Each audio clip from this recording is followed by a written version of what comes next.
we have with us Rishabh Ranjan, and he has cleared the Bihar judiciary with the 44th rank. And Rishabh has been a foundation course student. 15 जुलाई 2019 में इसने join किया था. बाद में तो online हो, Covid time में online हो गया होगा. सो ऋषभ, अपने बारे में बताइए. LLB कहाँ से किया आपने? सर एमिटी लॉ स्कूल ना? Yes sir, LLB Amity law school Delhi से 2019 में किया. और LLM पटना यूनिवर्सिटी से सर. ठीक है. और मोतिहारी के रहने वाले हैं ऋषभ, और तुमने यहाँ ज्वाइन किया तो 2019 में सर ज्वाइन किया, जस्ट ग्रेजुएशन के बाद से. ठीक है. तो कैसे तैयारी कैसे शुरू किया, और एग्ज़ाम दिए कि नहीं कोई? यस सर, इस बीच में सारे एग्जाम्स देता था सर अदर स्टेट्स के, बट मेरा प्राइमरी टारगेट बिहार का ही था. और सर आपके नोट्स को तो जितना वैसे क्लास में पढ़ाते थे, वो जितना नोट्स था उसको तो मैं पूरा एक बार पढ़ता ही था, और उसके बाद उसको शॉर्ट नोट्स बनाता था सर.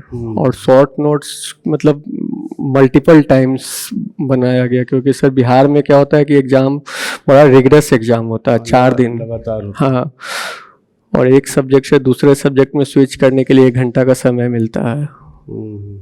तो इसलिए काफ़ी मतलब शॉर्ट नोट, मतलब 1-2 पन्ने में शॉर्ट नोट्स बनाना था. तो वो फिर रिवाइज करना? हाँ, वो मल्टीपल रिवीजन सर. हाँ.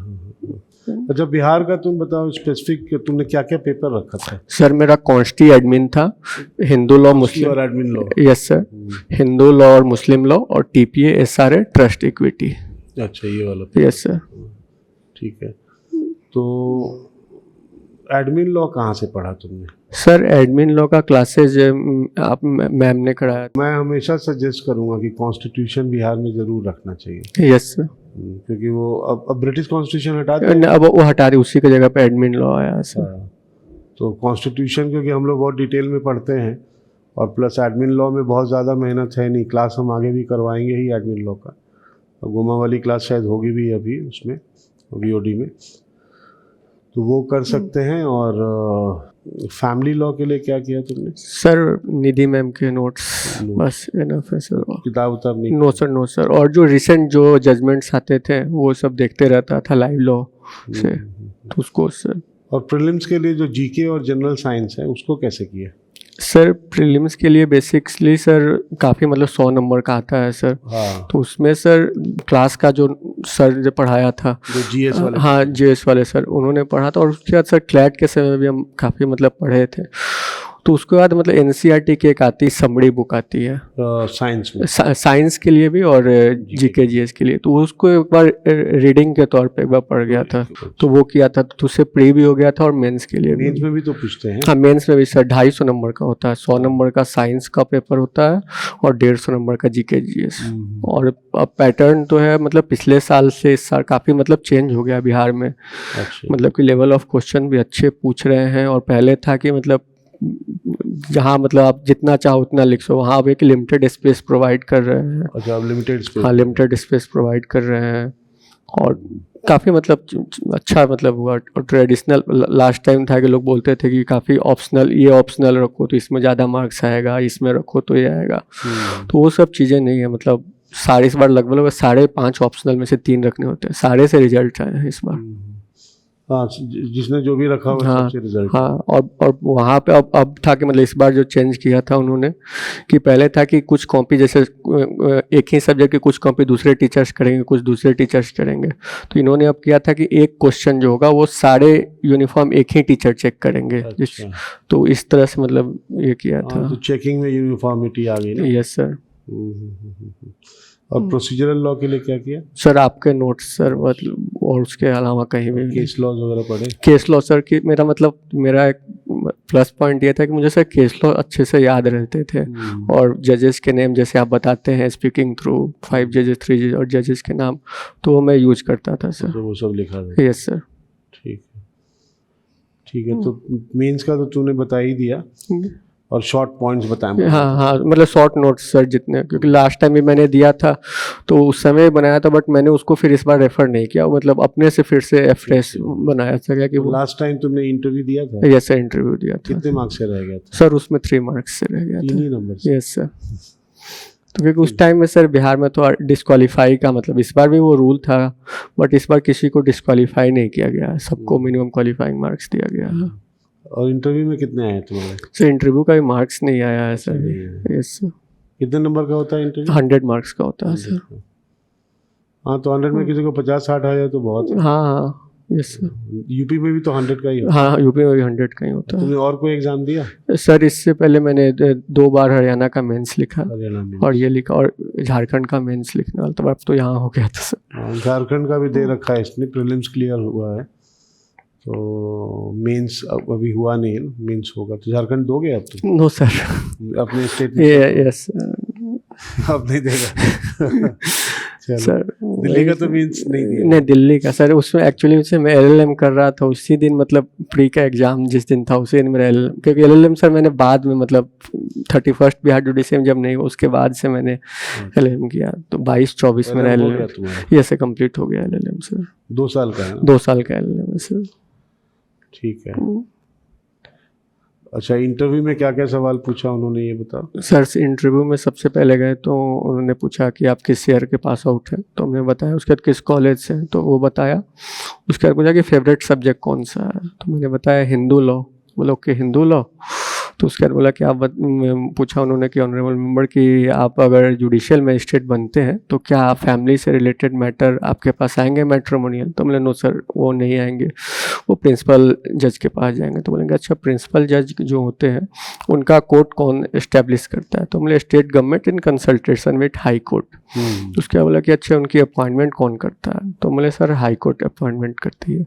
उसके बाद बोला किस रैंक के जजेज होते हैं? तो बोले डिस्ट्रिक्ट जज के। तो उसके बाद फिर सर ने कस्टम से रिलेटेड क्वेश्चन पूछा कि कोई अगर मैरिज है और उसमें कस्टम्स लिखे हुए हैं, अगर वो फॉलो नहीं हुआ तो उस केस में मैरिज की क्या वैलिडिटी होगी? तो बोले कि सर सेक्शन 7 में अगर जो कस्टम्स जैसे सप्तपदी लिखी गई है वो एसेंशियल है इस पार्टी की, अगर वो फॉलो नहीं की गई तो मैरिज वॉइड होगा, बट अगर नहीं वो है उसके अलावा जितने हैं तो वो मैटर नहीं करता। तो छोटे मोटे कस्टम। हाँ यस सर। तो उसके बाद फिर मैम ने बोला कि नहीं सर, ये नहीं पूछ रहे हैं, ये पूछ रहे हैं कि अगर कोई एक्सप्रेस कुछ लिखा हुआ है तो वो एक्चुअली वो प्रोहिबिटेड रिलेशन और सपिंदा के बारे में पूछना चाह रहे थे। तो हम बताए यस सर कि अगर ऑल्दो प्रोहिबिटेड रिलेशन और सपिंदा है लेकिन दोनों पार्टी के इसमें अलाउ है तो उस केस में सर मैरिज वैलिड होगा। तो बोले अच्छा, प्रोहिबिटेड रिलेशन का बताइए कि कौन कौन रिलेशंस आएंगे? तो मैंने बताया कि sir ascendants, wife of ascendant and of ascendant and descendants और ब्रदर सिस्टर। तो बोलते हैं अच्छा ये बताइए, आजकल तो काफ़ी मैरिज हो रही है, जैसे मामा भांजी,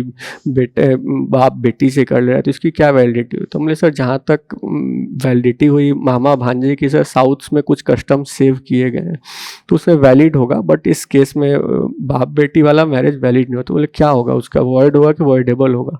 तो हम बोले वॉइड होगा।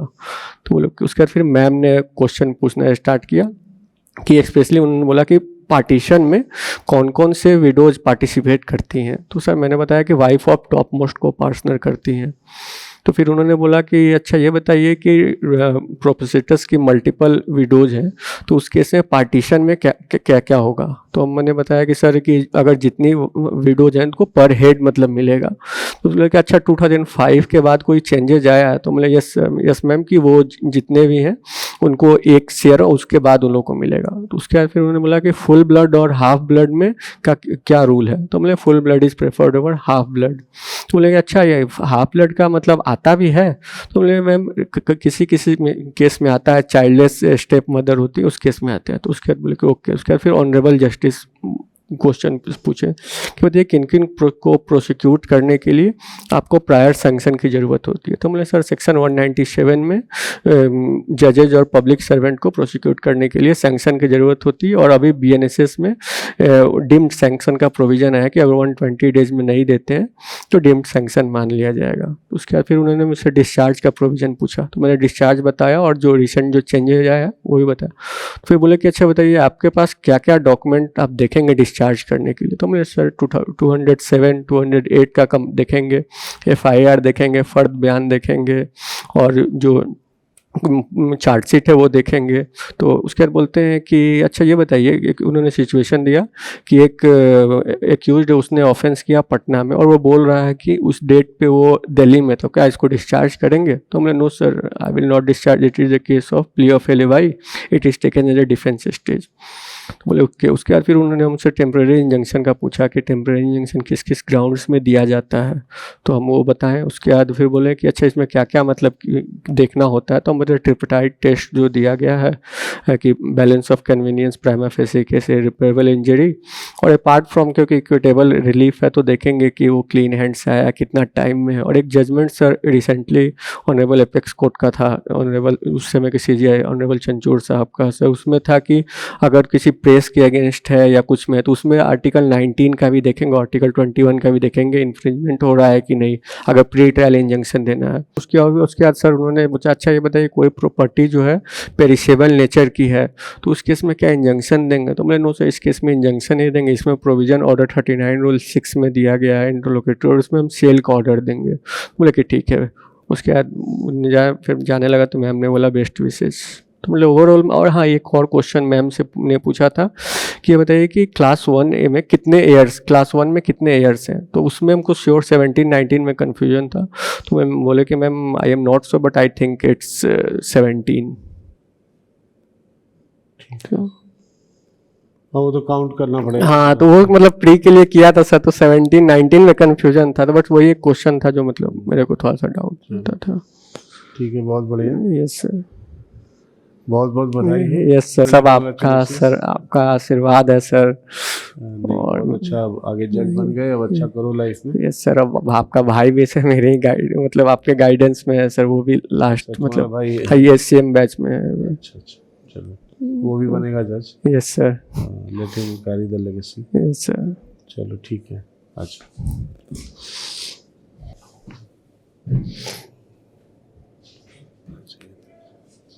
आओ, आओ।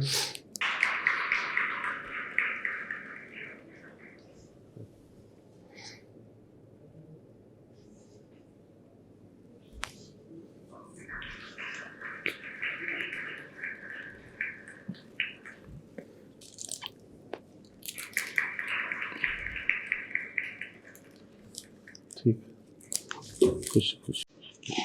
God bless you. Wish you all the best. Thank you sir, Wish you all the best. Thank you sir.